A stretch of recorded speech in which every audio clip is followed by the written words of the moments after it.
जिल्ह्यातील अंकोला शिरुरी जवळ गंगावळी नदीकाठी राष्ट्रीय महामार्ग 66 वर मंगळवारी सकाळी दरड कोसळून मोठी दुर्घटना घडली। या दरडीत मातीच्या ढिगाऱ्याखाली 9 जण काढले गेल्याची माहिती उपलब्ध झाली आहे। दरड कोसळलेल्या ठिकाणी हॉटेल होते।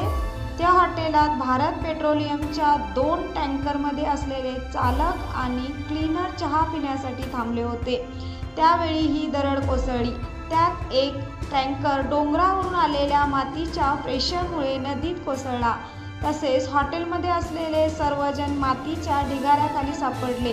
त्यात लक्षण नाईक 47 वर्ष, शांती नाईक 36 वर्ष, रोशन नाईक 11 वर्ष, अवंतिका नाईक 6 वर्ष, जगन्नाथ नाईक 55 वर्ष या एकाच कुटुंबातील 5 जणांचा समावेश आहे। तसेच 2 टँकरमधील 4 जणांचा त्यात समावेश असल्याचे समजते।